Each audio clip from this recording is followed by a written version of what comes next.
Oui. Voilà, mais c'est une question d'habitude un petit peu Mhm. de porter. Donc là, je m'en passe pour le moment, mais je reprendrai dans l'éventualité où elle est nécessaire. Donc, d'abord, je suis très heureux d'être là. Il y a du soleil. Ça fait une semaine que je suis en France et j'ai pas vu le soleil. Et donc, je me suis dit que peut-être que voilà, il n'y a plus de soleil en France. Mais finalement, il fait beau aujourd'hui, c'est très agréable. Donc, je suis arrivé dimanche dernier et je suis monté sur Agrange pour la semaine et enseigner. Et c'est vraiment une grâce d'être là. Honnêtement, quand je viens, ça fait peut-être 5 ou 6 ans que je n'ai pas vraiment prêché en français. Donc, j'ai l'opportunité d'enseigner à Grange, mais c'est quand même un contexte bien différent. Donc c'est une joie pour moi aujourd'hui d'être là et c'est une grâce. Mon désir en venant ici, c'est simplement vous encourager dans les choses de l'éternel, vous encourager dans l'œuvre de Dieu, de vous encourager même sur ce thème. Alors, est-ce qu'il est réveillé mon... Est-ce que peut-être qu'il faut qu'il passe au deuxième écran? Donc je ne vois pas l'écran ici, c'est-à-dire que euh, l'écran là, il est... Ah, il s'est éteint. Je veux dire, il s'est mis en veille peut-être. Tu vas appuyer sur le bouton bleu. Celui-là? Ouais. Et à mon avis, il s'est mis en veille parce que ça fait. Il va revenir, je pense. Ça fait bientôt 20 ans que je connais Nicolas. Donc ça fait bientôt 20 ans que je connais un peu l'église de Marolles par ce billet-là. Je lui ai demandé ce matin, alors combien de temps est-ce que je devrais prêcher? Alors comme bon pasteur, oh tu prends le temps qu'il faut. Je sais, donc il part, je demande à Gabriel, Gabriel, combien de temps est-ce que vous avez l'habitude de prêcher dimanche matin? Il faut demander à la femme pour avoir une réponse plus juste. Et elle m'a dit oui, bon, on termine vers midi, mais prends le temps qu'il faut. Je dis bon, d'accord, au moins j'ai mes repères. Normalement, peut-être éventuellement, oui, ça. Ouais, je vois, de mon côté aussi, il est. La technologie, c'est bien, mais après, on peut. Tout s'est endormi, on avait mis ça en place il y a une heure, donc voilà. Donc en tout cas, c'est une grâce. Moi, je voudrais juste partager avec vous. C'est quelque chose de mon objectif premier. C'est pas forcément de venir vous instruire proprement dit, mais simplement partager avec vous mon désir et ma passion pour la mission que Dieu nous donne. Quand je suis arrivé en France, mes parents étaient missionnaires en France. Je partagerai un petit peu cet après-midi par rapport à l'œuvre de Dieu dans ce domaine-là. Je suis revenu en France euh, après être aux US pendant 10 ans. J'ai fait des études. Le Seigneur m'a mis à cœur de revenir. Donc je suis revenu pour servir en France une quinzaine d'années, 17 ans environ. Et ensuite, mon église aux US m'a demandé de revenir pour diriger l'école et diriger la mission de l'église. Donc ça me donne l'opportunité de faire les deux choses qui me passionnent le plus dans la vie, c'est la mission et c'est l'enseignement et c'est la formation. Donc j'ai le privilège de participer dans ces deux choses-là. Mais on va commencer tout de suite avec Matthieu 28. Donc on va prendre le texte Matthieu 28, verset 18 et verset 20. On va commencer à partir de là. Et donc je vous invite à tourner là dans vos Bibles. Ce texte a une grande signification.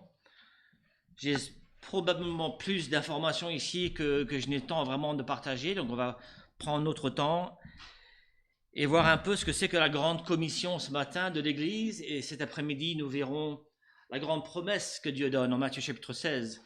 Donc ces deux questions s'emboîtent. C'est-à-dire d'un côté, nous avons la grande promesse de Dieu en Matthieu 16, où il dit « Je bâtirai mon Église » et la promesse qui nous est réservée par rapport à cela. Et on voit ici la grande commission de l'Église en Matthieu 28. Alors pour ceux comme Nicolas qui sont allés en Israël, cet appel de la grande mission, il y a un endroit traditionnel en Israël où on pense que Jésus s'est réuni sur la montagne avec ses disciples qui survolent la Galilée et à partir de là dire à ses disciples maintenant allez-y parce que finalement c'était après sa résurrection et de donner la mission à son église d'aller de par le monde et de partager la bonne nouvelle de Jésus-Christ. Cette mission est la nôtre, cette commission est la nôtre et nous allons voir un petit peu de cela ce matin et voir les promesses de Dieu qui nous sont réservées par rapport à cela. Donc lisons d'abord ces quelques versets. Matthieu 28, c'est des versets je pense que vous allez reconnaître de toute façon. Donc à partir du verset 16, c'est la mission qui est confiée donc aux disciples. Verset 16, il dit les 11 disciples montèrent en Galilée sur la montagne que Jésus leur avait désignée. Quand ils le virent, ils l'adorèrent. Mais quelques-uns eurent de doutes. Jésus s'étant rapproché leur parla ainsi: tout pouvoir m'a été donné dans le ciel et sur la terre. Allez, faites de toutes les nations des disciples, les baptisant au nom du Père, du Fils et du Saint-Esprit. Et enseignez-leur à observer tout ce que je vous ai prescrit. Et voici, je suis avec vous tous les jours jusqu'à la fin du monde. Donc, comme j'ai dit cet après-midi, Dieu voulant, je vais partager un peu sur la grande promesse de l'Église, celle du Seigneur à Pierre en Matthieu chapitre 16. Mais ici, on voit la commission une commission par définition, c'est une charge qui est confiée à l'Église, une mission qui lui est confiée. Alors pour l'instant, on pourrait voir une charge comme quelque chose de douloureux, comme quelque chose de pénible, mais au contraire, quand on voit la charge qui est donnée à l'Église, c'est quelque chose qui devrait encourager l'Église et mobiliser l'Église. C'est une mission, c'est ce qui nous a été confié. Nous, l'Église de Dieu vivant, nous avons reçu cette charge, cette commission, voire même un mandat du Seigneur. Il nous convie à répondre à cet appel et il nous convie à répondre présent. Et je trouve que peut-être la difficulté en France, souvent dans les églises, c'est que nous faisons face à nos propres besoins, nous faisons face à nos propres faiblesses, nos propres difficultés. On se dit, mais comment est-ce que nous, en tant qu'Église, pouvons-nous faire face à la grande commission, la mission de l'Église? Comment faire face à cette mission de l'Église alors que nous avons déjà nos propres besoins et nous avons du mal à subvenir à notre propres besoins? Je trouve que cette faiblesse perçue de l'Église n'est pas celle de Dieu. Parce que la mission qu'il donne à l'Église, en toute connaissance de cause, que l'Église sera faite de chair et de sang, elle sera faite de personnes qui seront un jour encouragées, un jour découragées. Il donne cette commission à l'Église en sachant que cette Église sera non pas faible, non pas forte d'un point de vue humain, elle sera bien faible, mais elle sera forte d'un point de vue spirituel. Donc il fait cette promesse tout en connaissance de cause. Alors on pourrait aller dans bien d'autres passages qui nous soulignent ces mêmes vérités. Ces passages que nous voyons en Marc 16, aller par tout le monde entier, proclamer la bonne nouvelle. En Luc 24, 46, il dit que le Messie souffrirait, qu'il va ressusciter le 3e jour et que la repentance et le pardon des péchés sera prêché en son nom à toutes les nations. Jean 20, 21, qu'on verra aussi aujourd'hui. Que la paix soit avec vous, tout comme le Père m'a envoyé, moi aussi je vous envoie. Et finalement, acte 8, à la fin, avant qu'il retourne au ciel, il dit, vous recevrez une puissance lorsque le Saint-Esprit viendra sur vous, et vous serez mes témoins à Jérusalem, dans toute la Judée, dans toute la Samarie, et jusqu'aux extrémités de la terre. La beauté de cette promesse que nous allons voir ce matin, c'est qu'elle est basée non pas sur la capacité de l'homme, elle est basée sur la puissance de Dieu et sa capacité d'accomplir ce qu'il nous demande de faire. C'est intéressant, n'est-ce pas? Lorsque nous avons des enfants, nous demandons aux enfants de faire quelque chose, nous entendons bien qu'ils vont se mettre à l'œuvre. Mais c'est de par leur volonté que cela va se faire ou ne pas se faire. Si vous avez des enfants à l'école et au collège, vous leur demandez de travailler, vous dites bien que je ne peux pas faire le travail pour toi, tu as du travail à faire, mais quand le Seigneur lui donne une tâche, la beauté de la tâche, c'est qu'il nous donne bien sûr à œuvrer à cette tâche, mais en même temps, il nous promet qu'il accomplira cette tâche. Donc, ce n'est pas une contradiction aux yeux de Dieu, c'est une promesse qu'il donne et un appel à le rejoindre dans cette tâche-là aussi. Mais on va remonter un petit peu plus loin dans la parole de Dieu avant de voir ce verset plus précisément, de voir que lorsque le Seigneur, Dieu nous annonce cela, on voit que ça fait depuis longtemps, depuis le début des temps, depuis le début de la parole, que Dieu a le désir d'aller vers l'homme. Non seulement il a le désir d'aller vers l'homme, il a le besoin d'aller vers l'homme. Pour la simple raison que l'homme n'est pas capable d'aller vers lui. Pour la simple raison que Dieu aime l'homme. Il a créé l'homme. Mais l'homme est dans l'incapacité de venir vers Dieu, de satisfaire Dieu. Donc Dieu, depuis le début, il donne le désir, il démontre le désir d'aller vers l'homme. La première chose qu'il a faite, il l'a faite avec le peuple d'Israël, n'est-ce pas? Il a choisi Israël pour quelle raison? Pourquoi prendre Israël? Alors nous, on lit le récit d'Israël, qu'est-ce qu'on lit?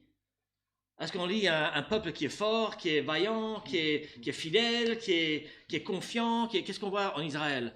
Un peuple qui pas longtemps après avoir été libérés dans le désert, oh là là, qu'est-ce qu'on était mis en Égypte. À chaque fois que Dieu fait une promesse, oh mais Dieu a-t-il voulu vraiment dire ceci? À chaque fois on voit un peuple, on lit le récit d'Israël, on se dit mais mince, mais wow, ils auraient dû savoir, ils auraient dû comprendre, ils auraient dû faire confiance à l'Éternel, et on voit systématiquement le manque de foi, la faiblesse et le doute. Et pourtant, Dieu a pris Israël. Pourquoi? Il a choisi Israël. La Bible nous montre qu'il a choisi Israël pour être un porte-parole. C'est Israël qui allait apporter non seulement la loi, mais qui va être un exemple et un modèle pour le monde entier. En Genèse 26, il dit pour que toutes les nations de la terre soient bénies. Donc, au travers d'Israël, toutes les nations de la terre allaient être bénies, non seulement parce qu'ils allaient être porteurs de la vérité, ils allaient proclamer la vérité, et Dieu va les utiliser dans ce sens-là. Alors, cette image des 12 tribus d'Israël n'est pas perdue justement dans l'image des 12 apôtres qui vont suivre. Et de la même façon que Israël a reçu ce mandat de la part de l'Éternel, non pas parce qu'ils étaient méritants, mais parce que Dieu, lui, était méritant. De la même façon, les 12 apôtres allaient être la fondation sur laquelle l'Église va être construite, et elle aussi va devenir ce modèle, ce porte-parole, le haut-parleur même de Dieu. Alors je trouve ce contraste intéressant parce que cela ne veut pas dire que Israël n'a pas les promesses qui lui sont réservées, qui lui sont propres, mais ça veut dire que Dieu continue aujourd'hui à prendre cette Église. Et oui, on démontre, et moi je le vis dans le ministère. J'ai un ministère pastoral, je sers dans une église avec d'autres anciens, j'apporte la parole, j'ai des responsabilités dans ce sens-là, et on est constamment face aux faiblesses humaines. Et honnêtement, je suis constamment face à ma propre faiblesse, à mes propres manquements et mes propres doutes. Et pourtant, comme ce peuple, Dieu va utiliser, et Dieu utilise le mandat. D'ailleurs, je trouve intéressant le contraste, c'est pour une autre étude, mais en Genèse chapitre 1, il donne un mandat au monde de quoi? D'aller peupler le monde en Genèse chapitre 1, verset 28. On voit ce même mandat de l'Église aujourd'hui qui est celle d'aller peupler spirituellement le monde. Et vraiment, le mandat d'aujourd'hui, ce n'est pas celui peut-être d'aller peupler la terre physiquement comme en Genèse, mais d'aller peupler la terre spirituellement. En Matthieu 24, il leur dit cette bonne nouvelle du royaume sera proclamée dans le monde entier pour servir quoi? Pour servir de témoignage à toutes les nations. Alors viendra la fin. Alors nous sommes dans cette attente, n'est-ce pas? S'il y a une des choses que le Covid nous a démontré, en tout cas, c'est que on peut mieux comprendre comment la fin va se dérouler. Qui aurait pu imaginer que le monde entier aurait été contrôlé par un événement? Qui aurait pu imaginer qu'on allait pu contrôler les allées et les venues des gens? Alors j'ai une amie dans l'école parce qu'on a des étudiants, on a une douzaine d'étudiants étrangers, on a quelques étudiants chinois, et une des mères me dit oui, je ne peux pas faire un virement bancaire parce que j'ai pas le pass sur mon portable qui est mis à jour. Donc pour aller à la banque, elle doit avoir le feu vert qui dit qu'elle a le dernier vaccin, etc. Sans cela, elle ne peut pas aller à la banque. Elle dit toute leur vie est réglementée comme cela pour faire leurs courses, pour faire des choses aussi simples que cela. On a découvert ce qui nous semblait impossible et comment le monde allait être contrôlé, non pas par des choses qui, par des craintes, justifiées ou non justifiées. Bien sûr, c'est justifié dans un sens, mais simplement pour démontrer comment comment le monde va, à un moment donné, être sous la tutelle d'une personne ou d'un gouvernement ou d'une institution. C'est fascinant de voir cet événement-là. Mais l'Église aujourd'hui, nous avons, comme le peuple d'Israël, nous sommes ses héritiers du peuple d'Israël, nous sommes ses enfants spirituels. Nous avons maintenant, nous aussi, cette mission, ce mandat d'aller et de peupler la terre spirituellement, et nous voyons comment Dieu nous permet de faire cela. Alors en Matthieu 28, nous voyons quelque chose d'abord, avant de voir découper ce verset, on va voir le contexte.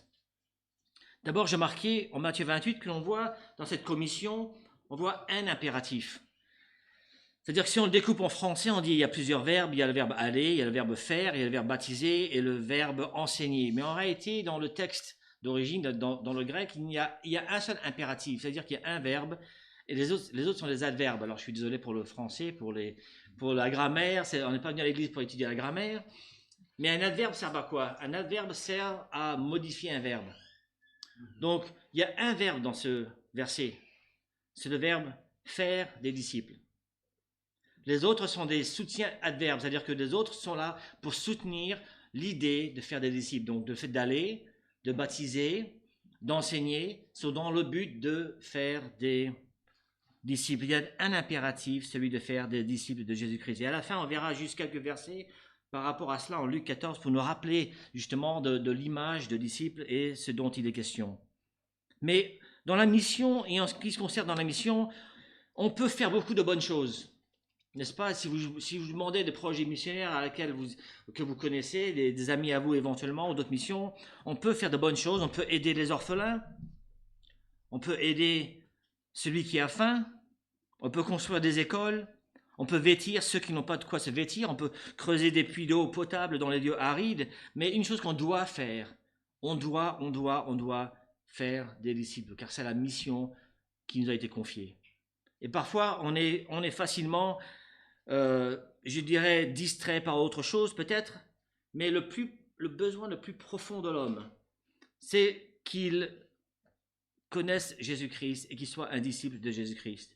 Alors moi, j'ai eu le privilège de voyager et je vais vous dire que j'ai vu de mes yeux, oui, comme certains d'entre vous, certainement, j'ai vu de mes yeux la pauvreté au Burundi. J'ai jamais cru voir un pays aussi pauvre que cela. Les maisons faites de terre et à côté des trous où ils ont creusé, où ils ont pris la terre pour en faire des maisons qui, dès qu'il y a le pluie, vient effacer et détruire tout ce qu'ils avaient construit. J'ai vu de mes yeux la pauvreté du Burundi, j'ai vu les besoins du Zambie, j'ai vu la misère du Malawi, j'ai vu les pleurs du Népal.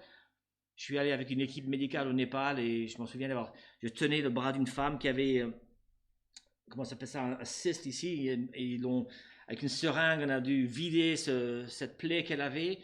Elle était là en pleurs et on a vu un peuple qui avait une passion, une soif de Dieu, mais on vit tout cela.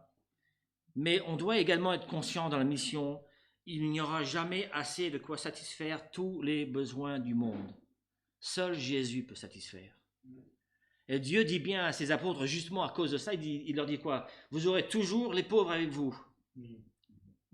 Vous aurez toujours les pauvres avec vous. Mais n'oubliez pas, la mission, c'est d'aller faire des disciples. Lorsque j'étais au collège, j'étais au collège Fulrad à Sarreguemines en Lorraine. Et en français, on avait nos rédactions. Heureusement, ça m'aidait à rattraper les mauvaises notes de l'orthographe. Donc, je priais pour une bonne note en rédaction pour passer le français. Et le prof, quand il vous donne un sujet de rédaction, il s'attend à ce que vous écriviez sur le sujet. Alors, si vous donne un sujet écrivez sur le thème, c'est le réchauffement climatique, et moi j'écris sur les joies du camping, vous pensez bien que le prof ne va pas forcément apprécier mon sujet et il va marquer hors sujet et ma note va refléter cela aussi. Je pense et je crains que parfois dans les églises, on fait beaucoup de choses qui sont hors sujet. Dans ce sens où on fait beaucoup de bonnes choses, mais il ne faut pas perdre de vue l'essentiel. Et l'essentiel, c'est de former les gens, de les enseigner, de les voir baptiser dans le but qu'ils soient des disciples de Jésus-Christ. Et on voit dans quelques instants ce que ça veut dire que les disciples, l'idée de lui être obéissant, de le suivre et de lui être fidèle. Et je sais que vous êtes en plein projet d'agrandissement et c'est une bonne chose et c'est une belle chose. Mais ce n'est pas dans le but autre que de mieux former les gens à être des disciples de Jésus-Christ. Et de vous permettre de mieux vous lancer dans des projets qui permettront d'aller plus loin que Marolles pour, là aussi, toucher les gens et les voir formés à suivre Jésus-Christ. Donc on voit une commission avec un impératif, celui de faire des disciples, et on voit une commission avec toute l'autorité de Dieu. Il commence dans chapitre 28, verset 18. Il dit, la première chose qu'il leur dit, c'est tout pouvoir m'a été donné dans le ciel et sur la terre. Il leur indique dès le début, j'ai tout pouvoir pour vous donner la commission que je vous donne. Pourquoi? Parce que je vais vous donner cette même puissance de Dieu, bien sûr par la venue même de l'Esprit, pour accomplir la tâche qui lui a été donnée. Tout pouvoir, c'est un aspect surnaturel de cette vocation qui nous est donnée. L'Église n'est pas faible comme on pourrait le penser, et parfois il est facile de mesurer la puissance de l'Église par les nombres, par leur capacité d'influencer les maires, par la capacité d'influencer les lois. Donc on s'imagine que la puissance de l'Église se mesure par la capacité d'attirer les gens par une chose ou une autre. Non, la puissance de l'Église est quelque chose de surnaturel parce qu'elle nous a donné de l'Esprit même, de Dieu même, qui nous donne un mandat spirituel, il nous donne avec une autorité spirituelle. Je sais que ce matin pour vous, c'est entre guillemets un dimanche comme un autre. Mais vous êtes engagé dans un exercice surnaturel et spirituel. Et la beauté de la puissance de Dieu, la promesse qui nous est réservée et la promesse qu'il leur donne dans la tâche, c'est de savoir que l'Église de Dieu est dotée de cette même capacité. Alors ne vous laissez pas attraper par ces vaines pensées humaines qui pourraient dire « Oui, mais regarde, on n'a pas ceci et pas cela. » J'ai toujours vécu mon ministère en sachant une chose, c'est que je ne sers pas un Dieu qui manque de moyens. Mon Dieu ne mendie pas. Donc, si j'ai un besoin qui n'a pas encore été accompli, c'est que quelque part, Dieu n'a pas encore désiré s'exprimer par rapport à cela, mais ce n'est pas une question de manquer de moyens. Ce n'est pas une question de faiblesse. Ce n'est pas un Dieu qui est quelque part. Et je suis frustré parfois qu'on donne l'image d'un Dieu qui attend que l'homme agisse. La troisième chose que je marque ici, de toute façon, on a une commission avec toute l'autorité de Dieu et on a une commission avec toute la souveraineté de Dieu. Ne pensez pas un instant que Dieu est dans l'attente que l'on agisse. Je m'en souviens pendant, à Étampes, j'étais 10 ans à Étampes, mais pendant des années, à chaque fois on cherchait un local. L'activité dimanche après-midi pour moi et mon épouse, c'est se promener, chercher des locaux vides et trouver un lieu pour l'église. Oh, c'était une obsession constante de chercher. Mais il y a une chose qui était toujours à mon esprit, c'est toujours l'idée que Dieu ne manque de rien. Je ne suis pas là en train de plaidoyer, oh Dieu, fais attention, souviens-toi des Français, ne pense pas qu'aux ricains, souviens-toi des Français, on est là aussi, on a besoin. Comme si Dieu était incapable de gérer sa mission, et si Dieu était incapable quelque part de pourvoir à sa mission. C'est sa mission, c'est sa puissance, et il est entièrement souverain. Je suis parfois frustré de voir, et je pense qu'on le fait parce qu'on veut motiver les gens, en les culpabilisant, c'est-à-dire, oh, si Dieu attend que j'agisse. Non, Dieu n'attend pas que j'agisse. C'est ma grâce d'agir, c'est ma joie d'agir, c'est mon plaisir d'agir, mais ce n'est pas Dieu qui est dans l'attente que je fasse quelque chose pour lui être fidèle. Non, cette promesse de Dieu, il nous donne une promesse, il nous donne cette commission, aussi avec l'attente que lui, il est entièrement souverain dans l'œuvre qu'il accomplit. Voilà, il y a trois éléments, j'ai marqué ici 3 éléments essentiels dans cette mission. Le premier, c'est le fait d'être porteur, n'est-ce pas? D'aller. Le fait d'être porteur de la vérité, porteur de la bonne nouvelle, n'est pas chose nouvelle, n'est-ce pas? L'Église est dans la continuité de l'œuvre de Dieu d'aller vers l'homme. On a vu cela déjà avec Israël. Un auteur a décrit ainsi, un auteur a dit, oui, Dieu est le premier missionnaire qui vient vers l'homme. Deuxième missionnaire, c'est son Fils qui vient sur la terre. Troisième missionnaire, c'est le Saint-Esprit qui vient interpeller l'homme par rapport à son péché. Et le quatrième missionnaire, c'est l'Église qui va de par le monde et qui accomplit la mission de Dieu. Je pense qu'une des choses qui m'a toujours été utile dans l'Église, dans le ministère, c'est de comprendre, et que ce soit qu'on soit dans une Église comme celle-ci, ou que ce soit dans l'Église où je sers aux US, ça ne change rien que s'il y a 100 personnes ici et 500 personnes là, ça ne change rien. On fait partie, on est participant dans l'œuvre de Dieu qui de toute façon nous dépasse. On est porteur de messages, on est porteur de délivrance. Vous êtes et nous sommes porteurs de ce message. Nous sommes appelés à aller, et ça commence, cette idée d'aller commence en dehors de ces portes, n'est-ce pas? C'est pas juste l'idée, est-ce que je vais aller au Madagascar et là je vais commencer mon œuvre. Non, c'est l'idée que je suis porteur de vérité. Je suis porteur de cette grande commission d'aller et partager la bonne nouvelle et de voir les gens se former à être des disciples. Vous êtes porteur de ce message. Cette Église est porteur de ce message. Et lorsque vous envoyez un missionnaire, entre guillemets, finalement, je sais que parfois un missionnaire a une petite carte missionnaire, une petite photo de famille, c'est très joli, mais en réalité, ce n'est pas des gens qu'on envoie, c'est la vérité qu'on envoie. C'est l'évangile qu'on envoie. Donc on n'est pas vraiment, on l'envoie par le biais de personnes, mais lorsque nous sommes participants dans la mission, et dans l'œuvre missionnaire et dans la grande commission missionnaire, lorsqu'on est participant, nous envoyons des personnes, nous envoyons la vérité de par le monde. Donc, je dois m'assurer que la personne est ancrée dans la vérité, qu'elle soit formée au moins pour défendre la vérité en toute connaissance des causes. Lorsque vous envoyez quelqu'un pour partager et être porteur de vérité, vous continuez l'œuvre que Dieu a commencée au travers de son Fils. C'est merveilleux. Je suis dans la continuité de l'œuvre que l'Église va compléter jusqu'à son retour. Non pas bien sûr par rapport au salut, car cette œuvre-là est déjà accomplie, bien entendu, mais dans l'œuvre d'aller de par le monde.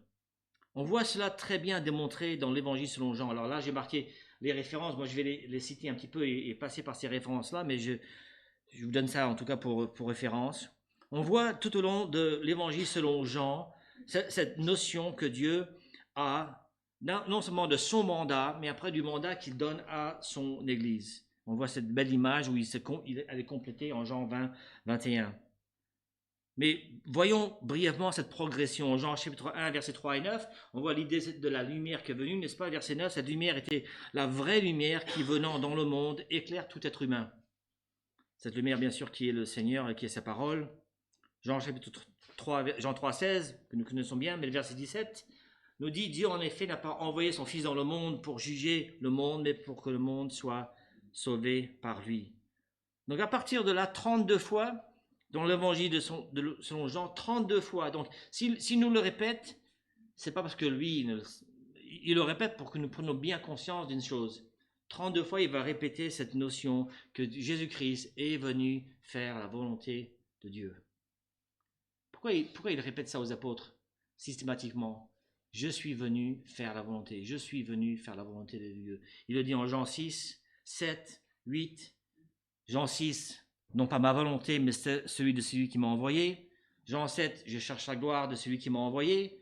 Jean 8, celui qui m'a envoyé est avec moi. Jean 12, je n'ai pas parlé de ma propre initiative, mais le Père qui m'a envoyé. Pourquoi il répète ça systématiquement pour en arriver à ce point de Jean 20? Là, il leur donne le point culminant de cet enseignement. Il leur dit en Jean 20, 21, il dit quoi? Il se rassemble avec ses disciples. Il dit, les portes de la maison où les disciples se trouvaient étaient fermées. C'était après la crucifixion, après la résurrection. Ils avaient peur des Juifs. Jésus vint alors se présenter au milieu d'eux. Il leur dit, que la paix soit avec vous. Ils étaient troublés. Leur foi avait été secouée, bien évidemment. Ils n'avaient pas encore reçu l'Esprit de Dieu qui va les soutenir dans cela.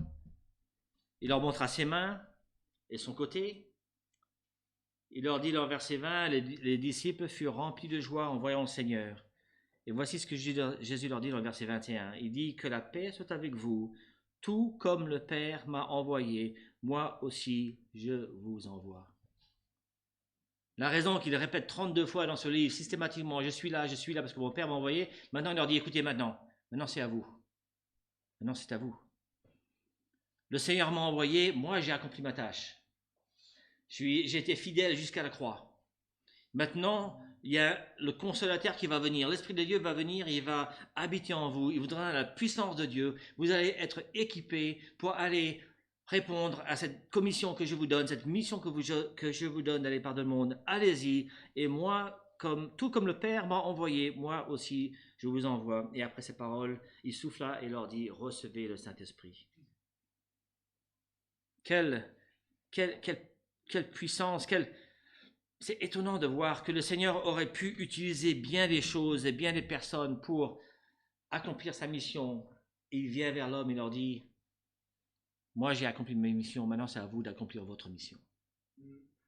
Ça c'est merveilleux. C'est pas quelque chose, oh Seigneur, tu sais, non, c'est waouh. J'ai envie de prendre les armes et dire, Seigneur, montre-moi où aller, montre-moi comment le faire. Et il leur donne la puissance de l'Esprit pour accomplir cela. Et juste avant Jean 20, j'ai trouvé un texte qui est juste avant cela, en Jean 20, le verset 17, où c'est venu Marie dans le jardin. Et il dit une chose à Marie qui prépare déjà cette déclaration du verset 21. Il dit à Marie, lorsqu'elle le voit, il dit, ne me retiens pas, je ne suis pas encore allé vers mon Père, mais va trouver mes frères et dis-leur ceci. Il dit, je monte vers mon Père et votre Père, vers mon Dieu est votre Dieu. Alors il prépare déjà ce qu'il va leur enseigner dans le verset 21. C'est-à-dire que le Père qui était mon Père maintenant est votre Père, et prenez donc cette mission. Mon Père qui est par nature mon Père divin est votre Père par grâce. Mon Dieu est votre Dieu. Et maintenant, il passe le relais. J'ai complété ma tâche. Maintenant, c'est à vous de prendre le relais et d'aller et de la compléter jusqu'à ce que je revienne. Et cette mission de Christ est perpétuée aux mains de l'Église. Elle est perpétuée aux mains de l'Église. La deuxième chose que l'on voit, non seulement le fait d'aller, mais ce commandement de baptiser. Alors, il est intéressant dans cette grande commission, il y a deux choses qu'on ne voit pas.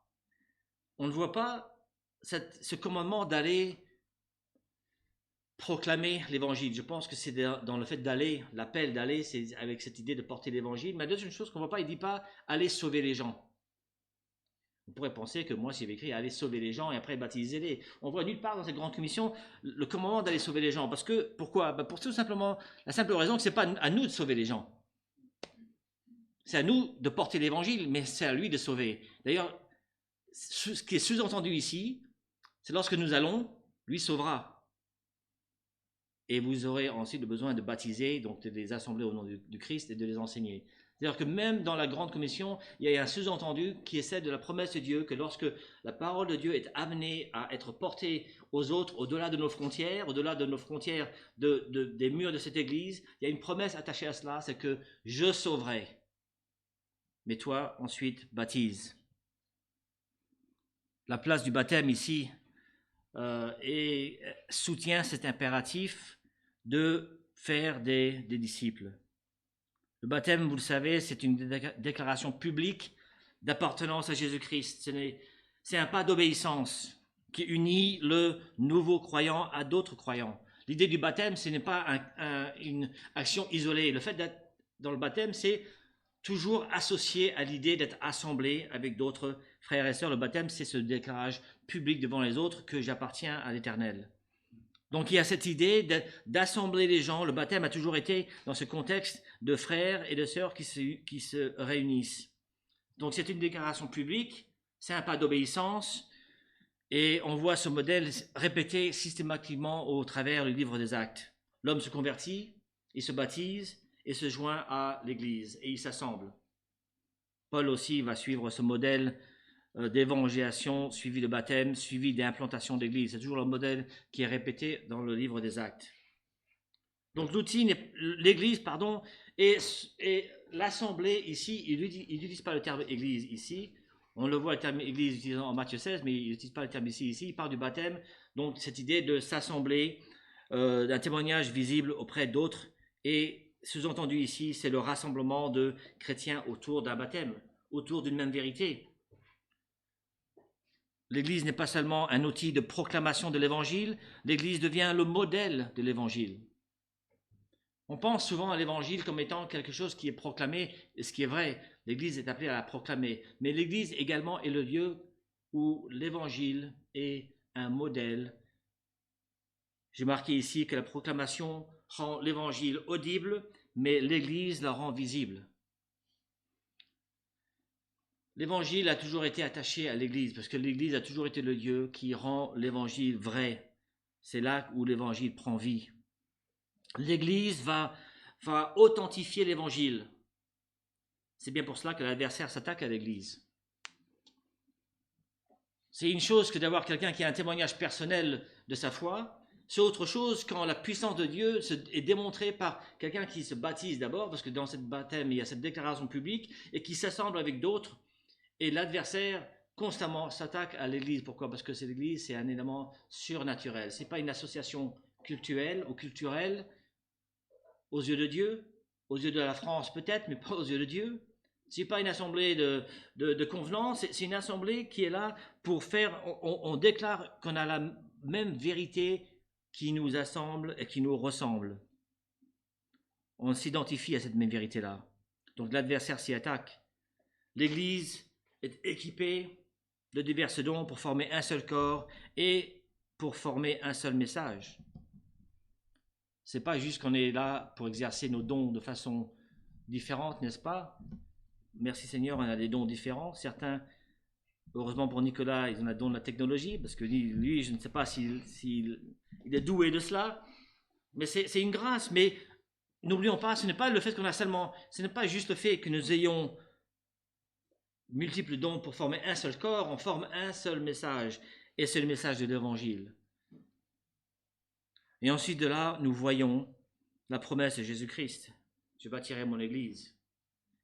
Et leur dit ensuite, le trois éléments, on voit ensuite le besoin d'aller, le besoin de baptiser, donc de rassembler dans des églises, et ensuite le fait d'enseigner. Ceux qui confessent publiquement Jésus-Christ sont maintenant réunis en un même lieu, et de là, ils sont enseignés. Dans quel but? Dans le but de le faire d'eux des disciples. Ce qu'on voit systématiquement dans la vie de Paul, c'est que quand il formait, ce qui rendait le ministère de Paul très efficace, c'est que dans l'enseignement, il n'y avait pas de place pour des convertis de nom et pas de vie. Il n'y avait pas de place pour des conversions. Il n'y avait pas de la place pour des gens qui étaient des chrétiens de nom, mais qui n'étaient pas des chrétiens de vie.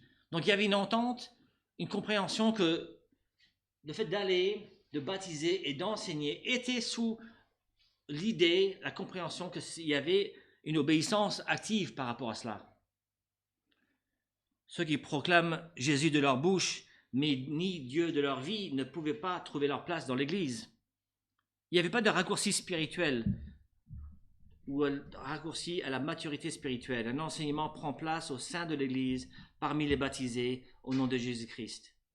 Il ne dit pas ici, enseignez-leur pour qu'ils soient baptisés ou qu'ils soient... Non, vous les formez, vous les rassemblez, et de là, ils sont enseignés et formés pour être des disciples, et de là, d'accomplir la mission qui est la nôtre.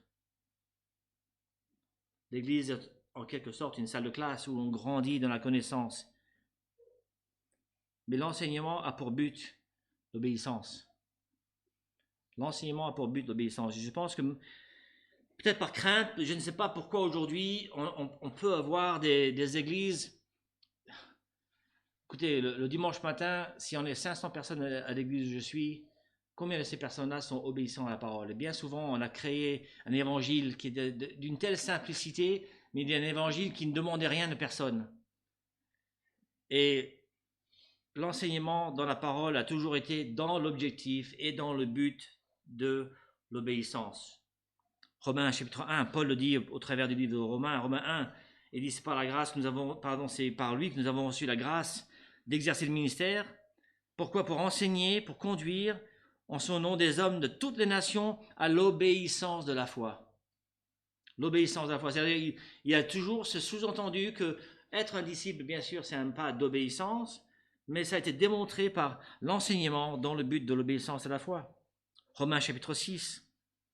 Il leur dit en Romains 6, vous avez obéi de tout cœur au modèle d'enseignement auquel vous avez été confiés, et une fois libérés du péché, vous êtes devenus esclaves de la justice. C'est-à-dire qu'il y a eu un moment où vous avez obéi au monde, vous avez été un modèle par rapport au monde. Maintenant, en Christ, vous êtes devenus esclaves de la justice. Et l'enseignement fait que l'enseignement a pour but que vous êtes détachés de cet esclavage du monde et que vous soyez esclaves de Jésus-Christ. Romains 16, il dit ce mystère a maintenant été manifesté et porté à la connaissance de toutes les nations par les écrits des prophètes d'après l'ordre de Dieu, il dit afin qu'elles obéissent à la foi. Il n'a jamais été question d'avoir des chrétiens qui s'assemblent et qui ne se ressemblent pas par rapport à l'évangile. On s'assemble parce que nous avons une même foi en Jésus-Christ. Nous avons tous le désir de lui être obéissants et de lui être fidèles.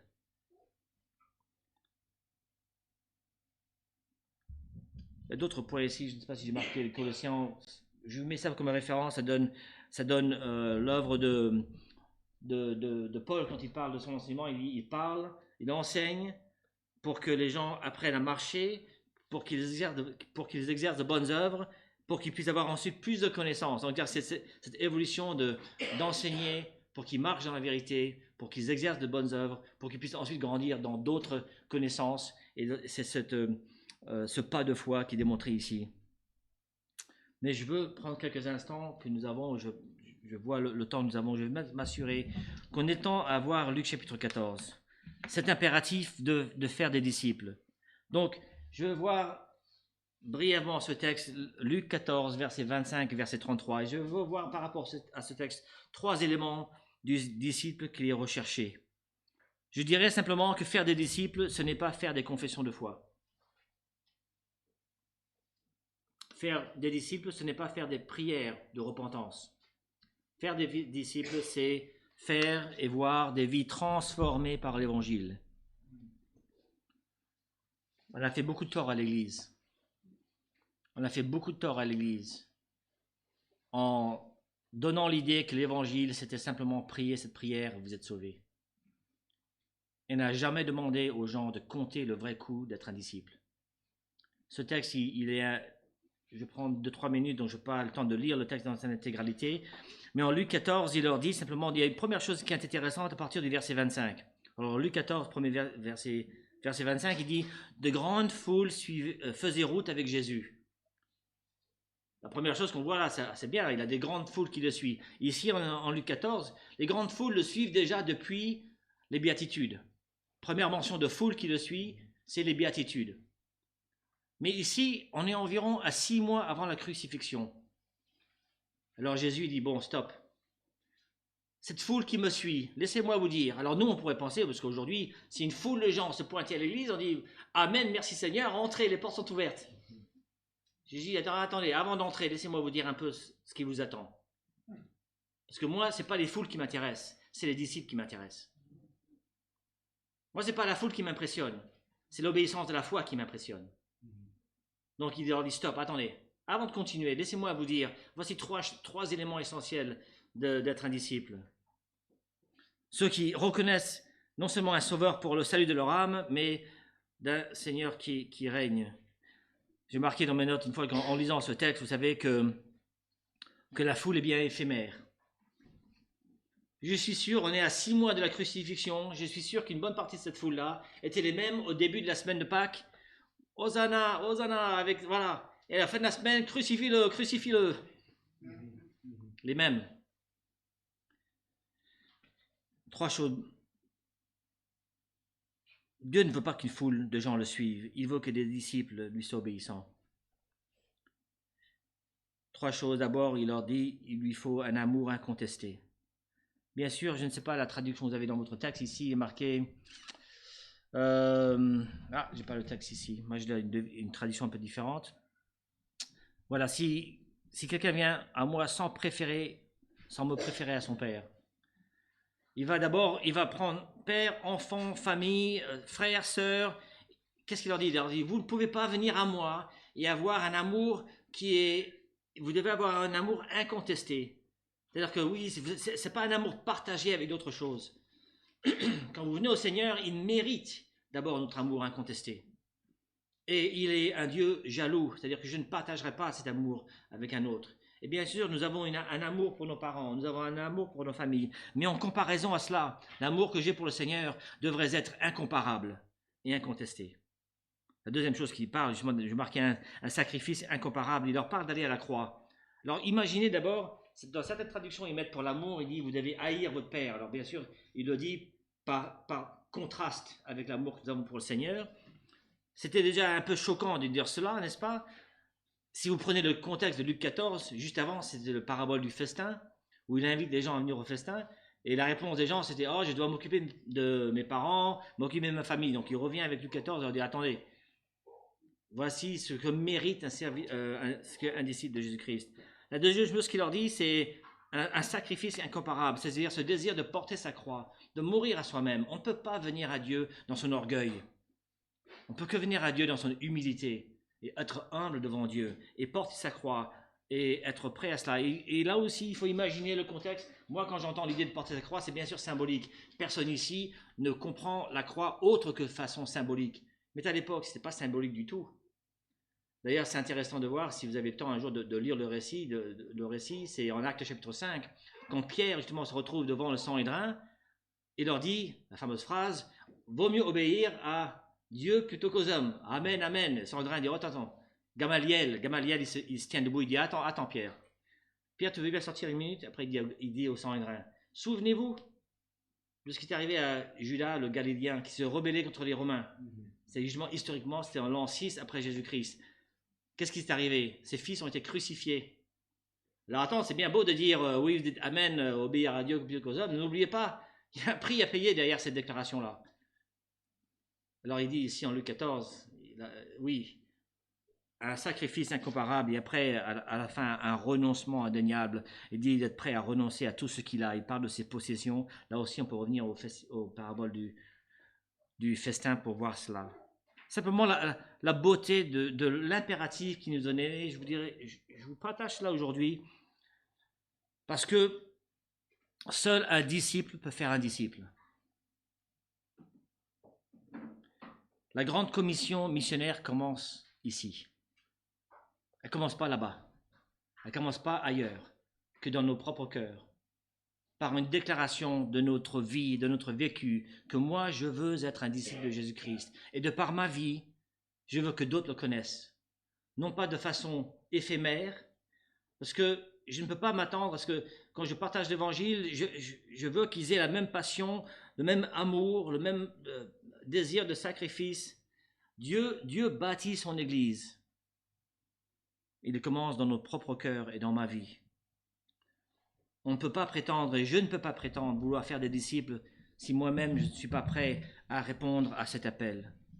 Alors mon désir pour ma rôle, c'est que vous soyez une église de disciples, obéissants et grandissants dans la foi. Et ce projet d'agrandissement que vous avez, qui est fort beau, serait fort inutile s'il ne sert pas à former des disciples ici d'abord, et ensuite jusqu'aux extrémités de la terre.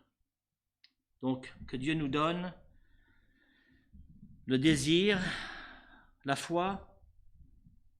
Il veut que nous soyons des disciples. Il veut qu'on s'attache également à en former. Que le Seigneur nous donne la grâce d'accomplir ce qu'il a promis qu'il va accomplir. S'il ne le fait pas au travers de nous, il le fait au travers de quelqu'un fidèle qui est prêt à le faire. Et on verra cet après-midi, pendant quelques instants, on verra la promesse de Dieu en Matthieu 16, je bâtirai mon église. De belles paroles là aussi du Seigneur. Donc je continuerai à prier pour vous. Et quand je reviens à l'avenir, ça a une grande joie de voir comment Dieu a permis d'agrandir les murs, pour agrandir cette capacité de toucher les gens, d'interpeller les gens par rapport à la foi. C'est avec grande joie que je suis ce projet. Donc, terminons par un mot de prière ce matin. Seigneur, merci pour cette grande commission que tu nous donnes. Mais Seigneur, qu'elle commence dans mon cœur. Il est bien facile parfois d'avoir à cœur de proclamer la vérité dans des pays éloignés. Mais Seigneur, cela commence par le désir dans mon propre cœur d'être un disciple de Jésus-Christ. Et Seigneur, que toutes les autres choses à laquelle je puisse m'attacher, que ce soit même dans l'enseignement, dans des projets, quels qu'ils soient, Seigneur, tu n'es pas intéressé dans les foules. Tu ne recherches pas la foule, tu recherches le disciple. Seigneur, que nous soyons de cela. Seigneur, je ne connais pas bien les individus dans cette église, les personnes individuelles. Mais Seigneur, quelle joie que nous soyons réunis ce matin. Quelle joie que nous avons de pouvoir te servir dans ces capacités-là. Seigneur, que tu nous donnes maintenant à cœur d'être fidèles, de confier en ces choses, car c'est en ton nom que nous prions. Amen.